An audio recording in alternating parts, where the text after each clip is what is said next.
School. I am a ProTeach graduate from way long time ago. I came through ProTeach. I had went to nursing school first. You know, I see a lot of teachers that started out as nursing. That's an interesting career switch by many people. Ended up teaching and got certified to teach middle school science because I had all that science background from going to nursing school. Got my first job teaching middle school science, taught for 7 years, became an assistant principal at Terwiliger Elementary for 4 years under Dr. Susie Colvin. She'll tell you that everything I know I learned from her, and it's the truth. Then I've been a principal for, this is my 13th year. I was at Newberry Elementary for 12 years. And then over the summer, the district asked me to go try to transform Lake Forest. Lake Forest is a struggling school that's at an F school grade for 3 years in a row, the lowest performing school in our district. So I was moved there over the summer, hired 10 new teachers, new dean, new assistant principal, lots of new staff, and am busily working trying to transform Lake Forest. I'm Allison Crawson. I recently graduated in May with my master's. So I did ProTeach Elementary Ed and then my 5th year. I interned at JJ Finley and did the full year. And after my internship, I filled in for another teacher that was out on medical leave. So I was a long-term sub for a couple of months and kind of got the transition from being an intern to kind of being on my own in the classroom.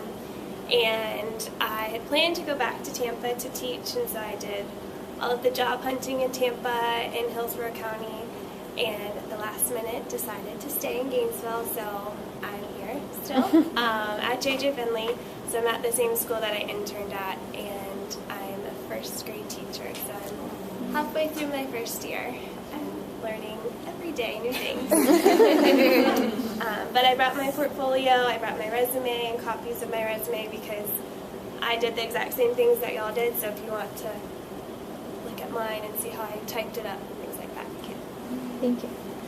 I'm Nariee Ny, and I also graduated last May with my master's from early childhood education, so I've been in your position. It's my first year teaching. I am over at Terwiliger Elementary. I started out actually as a pre-K ESC push-in teacher, but then things changed, and so now I am a 3rd grade teacher over at Terwiliger Elementary. Big change. Well, I have some questions, and I'm going to give it to someone random, and you guys can pick and choose a question and ask our panelists. Make sure you speak up, because it's really hard to hear, like, back here. If you have your own question, like, feel free. This is just suggestions. After an interview, how quickly do you hear back from the school about the recipient? Go ahead. I mean, I've had friends that the principal has like chased them down in the parking lot, so it can be that quick, or it could be up to a couple weeks. Mine was probably about 2 weeks. Longer, probably. I'm pretty fast. If I meet from doing it 13 years, I have a gut instinct about people. And once I see it, I go right to the phone, call personnel. Jobs, and my experience is in Alachua County, so very, very important that you check the district that you're applying to, all their procedures. So I'm going to share Alachua County's procedure, but always check the district you're applying for. But in Alachua County, when we post a job, when we know we have a vacancy, the job is posted, it has to be posted for 5 days, and then we can offer. So if I interview you the first day of the 5 days, it will be at least 4 more days, because I can't offer the job until after the 5th day. And how our county does it is that once I decide who I want to hire, and we interview at least 3 people, I call personnel and say, these are the 3 people I've interviewed, and this is the person I'd like my job offered to. They do the call out, and they will call you and say, you've been offered a job at Lake Forest Elementary in 3rd grade. They'll kind of go over everything. You accept over the phone, and they will tell you that you have to report for drug testing within 24 hours, and they will give you a date where you come to orientation.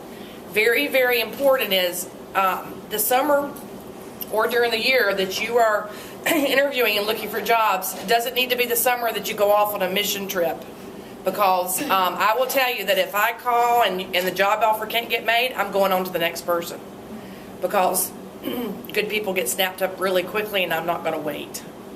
So don't pick that summer to go off and can't be communicated with, because you will miss job opportunities.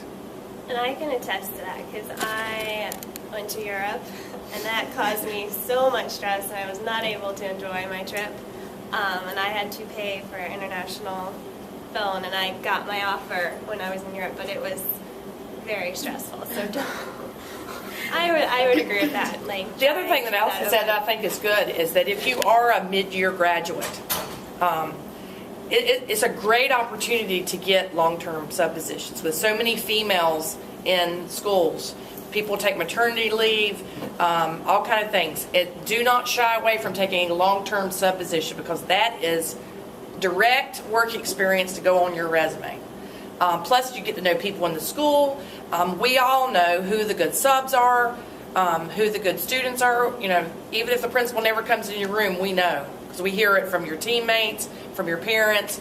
And I'm forever, if I hear a great sub, I'm like, do you have an education degree? Are you looking for a teaching job? You know, there's a great ways to pick up jobs. Yeah, so with interviewing, I have heard, like Allison said, sorry, my voice is going in and out. I've heard of friends saying, like, they got in their car and the principal called them right then and asked if they wanted. I know for mine, I interviewed one day, and then the next day I got a call from personnel, and it is very intense when they call you, because they're like, this is the information you need, you have to be there at this time. They give you all this information. It's information overload. And mine was a little bit, I was in Jacksonville when they called me, so I had a deadline of 4 p.m. to be drug tested. So it's like, it's a lot of things. So yeah, you want to make sure for sure that you're in the city that you applied for, so that way you don't miss out on anything. The other thing I would say about job offers, and our district has gotten very strict on this, is that say that you do several interviews within a couple of days, they call you, you've interviewed at 6 different schools, they call you and say you've been offered a job at Terwiliger Elementary, and you think, well, but I really like that other principal or that other school, but I will warn you, if you turn down a job, they may not give you other job offers. They've gotten very strict on that. And I know that the East Gainesville schools, the low-performing, struggling schools, we get job offers first. We interview and hire for 2 weeks before any other schools hire. So I would say to you, in that situation, I would be careful about interviewing at schools that you don't think you really want to work in. Because if you get offered a job and you turn it down, you may not get other offers. So be careful about that. That's important. It didn't used to be that way. It used to, because I remember when I first interviewed, and when they called me, they told me all the schools that were offering me jobs, and I got to select from the 3 they offered. It's not like that anymore. And part of it is a recruiting process for us at a low-performing school, is that I get picks for 2 weeks before anybody else does. But be careful, because you don't want to turn down job offers. What I also tell people is you're not going to get your all-time favorite teaching job your first year teaching. What's important is you get into a school, you have a good experience, and then you can transfer to other schools you may want to work in. That's what's important. Gainesville is hard because of all of you. We have a plethora of people to hire, which is great, but I would just be careful about turning down job offers. Visit the schools, research them, talk to people who work in them, and decide really where you want to interview, and be good with it. Okay, these are the ones I'm going to interview, and no matter which one of these offers I'm going to take, because I need a teaching job and get some success under my belt. You have a follow-up? You just answered my question. Yeah. You can pick them. When's the best time of the year to start applying for jobs? How the process works for schools, about the end, this is Alachua County, the end of March, they use a formula to predict how many students a school will have the next school year. So they say Lake Forest is going to have 400 students. Then they will divide that number by the class size, the state required class size, and they will determine you're going to get 17 teacher units. Then I look at my staff, and at that same meeting now, I decide who I'm keeping, who I'm letting go, all of that. So if I have 17 units, I'm letting go 3 teachers, then I'll have 3 vacancies or whatever that I can hire. And very shortly, in the spring, shortly after that meeting, those jobs will get posted. So you'll see in the late spring, vacancies start posting. And those are, jobs that we know we will have for the fall. Now, those are usually pretty lean. Because you don't want to overhire. That's the worst. Because what if you don't have 400 kids show up? Then I'm firing you a week into school, which is never good for anyone. Now, what usually happens is I may be short of students, but Terwiliger may have more than they were planning students, so you get moved from this school to this school. And a lot of times what happens is you could get moved from kindergarten to 4th grade, because all the district has to require is to try to give you a job. So that happens. So in the spring, late spring, you will see jobs posted. So I would have ready your application online. Have your resumes ready. Have everything lined up. Have your certifications done. That's important. She talked briefly about certification. That's the first thing I look for. 25 of 28 elementary schools are Title I. We can't hire you without certification. So that's the first thing I'm looking for on that resume, that you're K-6 or early childhood or whatever the job is. That's the first thing I look for. There's no sense in me interviewing you if you're not certified. I can't offer you the job. So that's the first thing I look for, is certification. That's important. I'm glad she finally said it, because that's very important. And so that first wave of job vacancies will go up.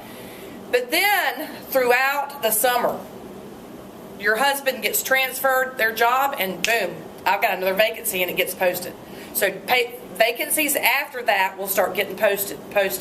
Every time I have somebody leave, somebody decides to retire, they decide they're going to give me more units, those get posted. And then the next big wave of hiring will happen after school starts.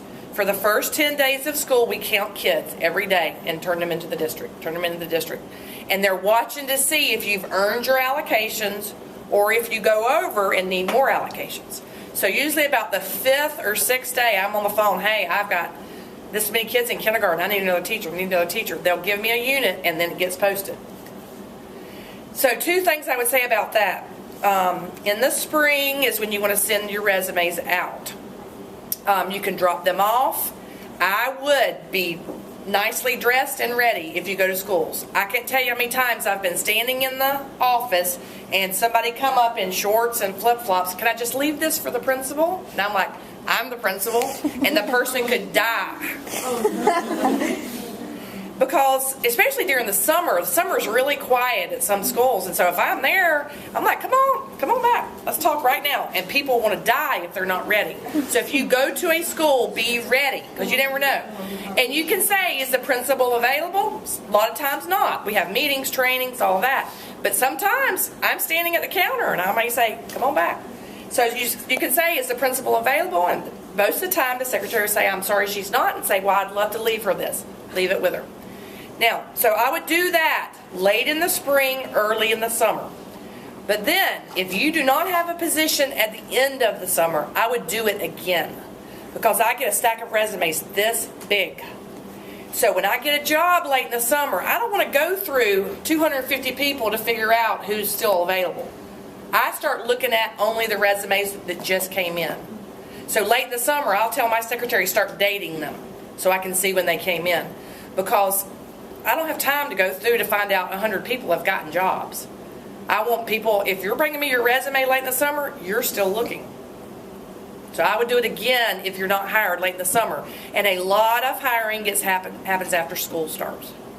Yes? When you say jobs are being posted, where are in Alachua County, the school board webpage. If you go to the school board webpage, there's a link that says, I think it says employment opportunities, and there's a vacancy, and you want to choose instructional vacancies. Those are teaching positions. There's a non-instructional vacancies. Those are para, aides, custodians, all those other things. The other thing I would say especially if you're staying in Gainesville, because it's a hard market to get into because we have so many applicants. If you don't get a teaching position right away, get a job in education. I see people all the time that go work at Nationwide Insurance or somewhere. And I mean, that's a good job, but it's taking you further away from your goal. I've hired many teachers that were paras, because paras are in classrooms, they're seeing good teaching, they're learning great strategies, they're working with kids. That gives you more experience for that resume. So if you don't get a teaching job, take a job in education. I've hired many teachers as paraprofessionals that then became teachers. So don't shy away from that if you don't get a teaching position. When you talked about bringing in the resumes, is that bringing in resumes before you necessarily even apply to a school? It's just a school that you're extremely interested in working? Or Yeah. would you wait until after your application has been sent through that school to then take it? I would work on your application in the spring. I mean, you can work on an application anytime. It's up there, you know, you fill it all out. You have to scan and upload stuff. But as soon as, I would say March and April, you need to start dropping resumes off. You need to start getting applications done and ready, because we will know vacancies at that point. And then I think that the postings may not happen until a little later, like May, maybe in May. But you want to be ready, because that first round of hiring is frantic. You know, we're all interviewing, and the quickest that can get the job offer in and grab the good people, it's frantic. So you want to be ready. And you want to make sure, the other thing I would say is make sure, if you have to call Human Resources, if you think you have your everything complete, call them and say, this is Laci Redd, please check my application and tell me I have everything I need. Because sometimes people miss something and it ends up there in the not complete file, and you will never get hired or called. I've had people say, I never get called for interviews. Well, come to find out, they never uploaded something important, and so they're not in the to be hired bucket. That's important. Make sure your stuff's complete. There's something else I was thinking about when you said that. I would say now, I'm sure now most districts, everything's done online. You apply online, you upload all your stuff. I'm sure that's probably everywhere now. And then what happens is, we have a screen that we log in, so I can log into my third grade position and I can see everybody that's applied for my third grade position. That's the other piece. The Laci County has a two-part. You apply to the district, and then you apply for specific jobs. So once your application's all in, then you start watching the vacancies. And you see a vacancy that you want to apply for, you have to literally apply for that job. Because when I log into my third grade job, I can see a list of the names of everybody that's applied for my job. And I can click on your name, see all your stuff, everything you've uploaded, your application, everything right from my desk. And then we have filters, because for some reason people think they can teach if they can't get a job in archaeology or other things. So filter out all those people. And I frankly usually filter out, I'm looking for master's degree students. I'm just going to tell you. I generally just hire master's degree students. So I filter a lot of things, and then I get a quality list that I feel like I want to interview. I look at, because I've worked in this, I grew up here. I worked in this district my whole life. I know a lot of people. So I'll read through stuff, see who you interned with, what schools you interned with. I know a lot of teachers. I'll say, she interned with Kristen Merrill. They talked to her. And I filter that way and decide these. Depends on how in a hurry I am. 6 to 10 people maybe I'm going to interview and pick a candidate. Okay, what should be in your teacher portfolio? I'm doing too much talking. As usual. I actually didn't have a teaching portfolio that I made. I'll just read off my table of contents, and you can come look at it afterwards. I had my resume, the first pages. I had 2 pages of my teaching philosophy, which is just kind of paragraphs of what I believe teaching is, a classroom management plan, and I went through my whole group, my small group, individual. That was a couple of pages. I had letters of recommendation from mentor teachers, supervisors, professors. I had one from a parent. I had my evaluations from my internship. So when I was observed during my lessons from my supervisor, if you get observed by your principal, that's a great thing to keep in there. And then I had sample lesson plans from ProTeach, like my Pathwise. I tried to have one for each subject, a math lesson, a reading lesson, and then if I could, I'd have student work from those lessons or take pictures of them. I had pictures of me in the classroom, so like during my pre-internship, and I just had people take pictures of me with kids, working with kids, just to make it fun. I had student work, so different interventions I did. I made graphs. I had writing samples. I did a dialogue journal with a couple of my ESOL students, and so I copied pages of that. Just different pieces to show different qualities of my teaching. I put my inquiry projects in the back, just to have them since I did all that work. And then my college transcript was in the back. So some principals look at them and some don't. But Yeah, how I feel about portfolios, because I still have mine, because it was a lot of work, is if you bring it, I try to look at it, because I know how much work you put into it. I remember. But I don't tend to, I want to talk to you. I want to listen to you. I'm deciding the whole time, do you fit in with what I believe about education? Will you fit in this school? Will you fit in with this team? Because a lot of people can put together something. But I want to listen to you, so I'm going to pay more attention to what you say than the portfolio. But if you bring it, I'll look at it, because I remember how much work goes into that.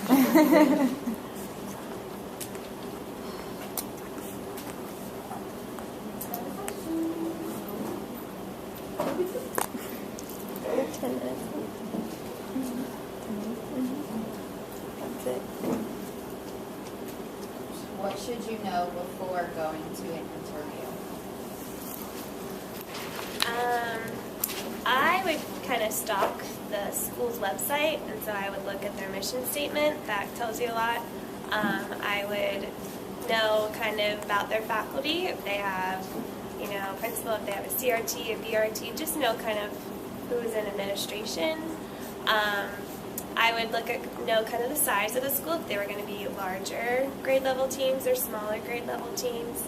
I would know if it was Title I or not. I would know just the general family demographics of that school, if it's going to be more of an urban school, suburban, rural, just kind of knowing what families and students you're going to be teaching. And then just little things, knowing the mascot of the school, knowing just little facts. So I would look on the website, and then if you know somebody who teaches at that school, or even a parent of a child who goes there, just talking with them about the school is what I would do before. Even I did that before I even dropped off resumes. So if the principal was there and they pulled me back, I was ready. The other thing you can do is look at a school improvement plan. That's telling about a school. If you go to fldoe.org, you can look at any school improvement plan. And that really gives you an insight into what the school is working on, what they're struggling with. It shows a lot of demographics and information. It's a good place to look. It's important. I know when I was at Newberry, and Newberry is a full inclusion school, I always ask people how, in an interview, and this told me whether they have done their research, is how do you think students with disabilities should be taught? And when you said, well, I think they should be pulled out because they need this, they need that, well, you're done. We might as well stop this interview. Because we were a full inclusion and believed in that. So, and I would get that on people. Nobody couldn't look at Newberry's website, look at our school improvement plan. It was everywhere. Any research, Google Newberry Elementary, and it pops up. So that's important to kind of know what you're walking into. And I'm not saying, lie about your beliefs, but you could certainly talk. That was a perfect opportunity to talk about the positives of inclusion. Because obviously, every candidate that came in that door, that needed to be a number one belief that I needed to hear, or you weren't hired. I'd say, of course, researching the school and knowing the school that you're looking at. Because like they said, you don't want to walk in and have the principal ask you what you think about this school and their school philosophy, and you're there deer in the headlights, kind of like, well. But I also say it's important to actually practice for an interview too. So if you can even practice with yourself in the mirror, or you can practice with a friend or a family member, and just kind of going through questions like, what's your philosophy on teaching? How would you set up your classroom? What's your management system? How would you differentiate instruction for different students? How would you integrate subjects into other areas? So lots of kind of planning for the interview a little bit too helps you become more comfortable while you're in that interview with the principal, because when they ask you, they can see that, oh, you've thought about this. It's not just kind of you're coming up with something right on the spot. And I always give my interns a practice run of interviewing. So don't be afraid to ask your principal that. I don't know that everybody does it, but I've always done that for my interns. And I remember one time I had an intern that was in the middle of their internship, and he was interviewing for a job. And so we did a practice run, and he gave great answers, but he looked at the wall the whole time and never looked at me. And I'm like, at the end, I'm like, well, your answers were great, but you didn't look at me the whole time. What? He didn't even realize it. I'm like, yeah. You know, part of interviewing, I remember my first teaching interview was at Fort Clark Middle School, and at the time, a gentleman was the principal. And when I came to the interview, we sat at a table, literally, no, maybe this long. And I was at that end, and there were two guys in suits at this end. It was really weird. Then I left that school, and I went to Lincoln Middle School, and the principal and I sat just like this, knee to knee. Now, which do you think? And I'm thinking, my first year teaching needs to be successful. I need to be able to feel comfortable with my principal, ask for help when I need it. Which one do you think I felt more comfortable with? Number two, absolutely. So when they called me and said, you've been offered jobs at Boom Boom Boom, I said, I want number two. And the personnel director I knew then my whole life, and she said, Laci, did you hear me? You got a job offer at Fort Clark Middle School. And I said, I don't think I can work for the suits at the 15-foot long table. She said, are you sure? I said, yes. And even though the job I took was a hard job in a hard school, I felt totally comfortable with that principal. And that's important, because first-year teachers are going to struggle in some way. No, they all do. I did. Everybody does. Because no matter how prepared you think you are not prepared for the 450 things that happen every minute. And you want to feel comfortable with the administrative team, because they are there to support you. You always need to keep that in mind as a first-year teacher. Nobody wants more than I do for you to be successful, because it means I picked a good candidate. You're going to be successful. The kids in my school are going to be successful. The parents are going to stay off my back. Your team is going to stay off my back. Everybody's life is going to be better for it. Nobody wants you to succeed more than your principal. So you want to feel comfortable that it's a person I can go to and say, hey, I need help, and then I will get it for you, whatever the help you need. Yeah, I would say during the interview, like, you're getting to know the principal too. So if you just think, I don't know if I would feel comfortable with this principal, I don't really feel like this is somebody I want to work for, then don't accept that position, because you want the support of your principal. You want to be able to work with that person and feel like you can go to them when you have a problem and feel supported, and that they're going to be on your side. So as much as they're, interviewing you, you're also getting a chance to get to know them, and just the way they conversate with you during the interview, the questions they ask, things like that. So Exactly. And don't be afraid to ask them questions, because I've heard that they love when you ask them questions. I would just say ask a few. Yes, not like for 30 minutes. I have had people that I felt like I was interviewing, and I thought, I'm not sure I have the. Teachers ask a lot of questions. Yeah, I would come in mind with a couple, and it really probably needs to be a couple of questions that what do you find important in a school that you want to that you want to work in? So, for example, if you know, like you did your internship in a school where the team really collaborated very well together that you were on, and you really want to find that kind of environment, you could ask, do your teams collaboratively plan? Or how do, a question like that. Then you can kind of find out the workings of the school through a couple of questions for the principal.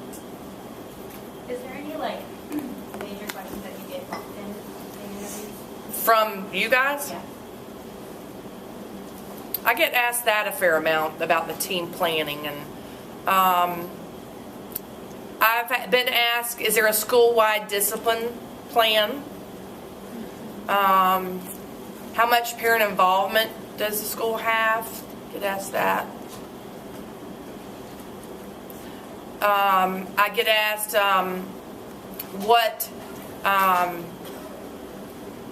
can I see the classroom? I get asked, if I have questions, who is available to help me with certain areas? So you kind of find out what resources and staff the school has. What is your favorite question to ask in an interview? And what was your favorite questions to answer? My favorite is, what kind of principal do you want to work for? That's a good one. That catches people off guard. Usually people aren't prepared. And what it's telling me is, because our match is very important. And I know, I've been a principal for 13 years, I know how I principal. And so that match, your expectations of me as a principal, that needs to match. For example, if a teacher says, well, I want a principal, I had this one time, I want a principal that I can come tell my personal problems to. Oh, gosh. Now, I think what she meant was, I hope, is that she wants to be close with her principal. But I have 60 employees. Do I have time to hear your personal problems? Not very often. But, I'm deciding if we're a good match. If I have a teacher that says, I want a principal that visits my classroom, that gives me suggestions, that points out things I need to work on, that will go to trainings with me so that we can collaboratively make decisions about what's best for kids, then yeah, hey, you're my girl. So that I'm deciding from that question if we're a match too. Perfect. Thank you. I think, I don't know if I have a favorite. One of the ones that's probably easiest to answer is, tell me about your internship. And that was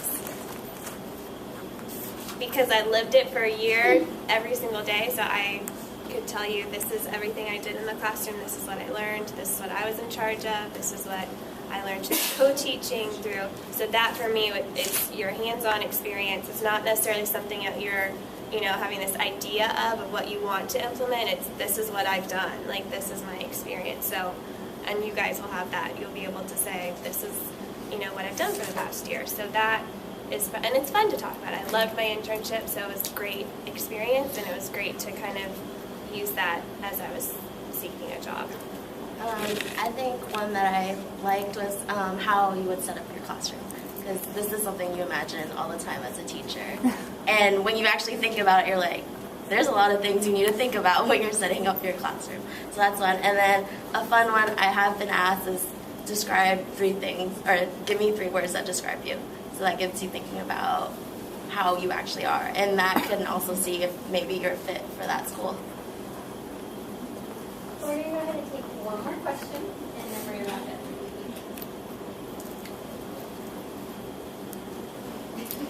If I have a talent that I'm really good at, such as dance or chess, and want to start an after-school club, can I bring this up in an interview? Mm-hmm. Always looking for people to do extra things.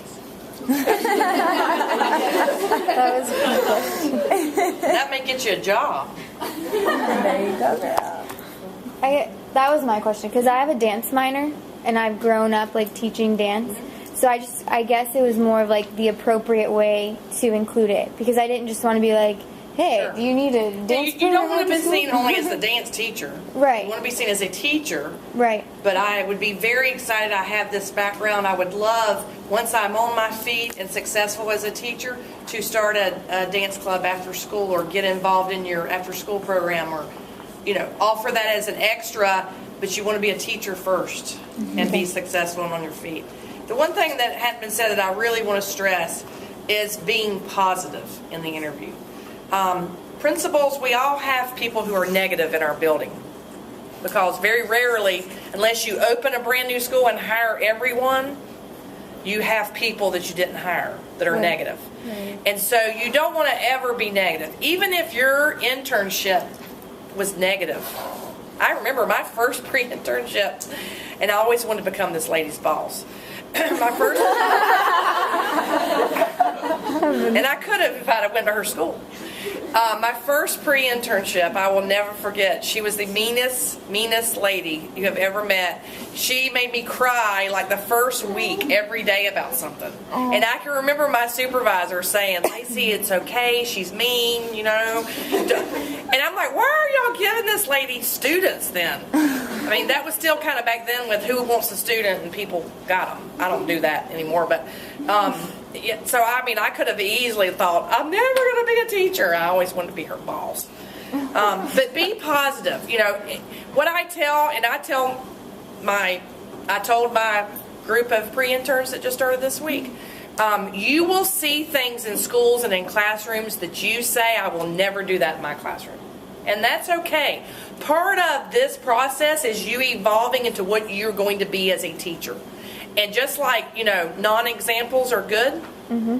You will see things and you say, you know what, I will never do that in my classroom. This is what I'm going to do, and that's part of you becoming a teacher.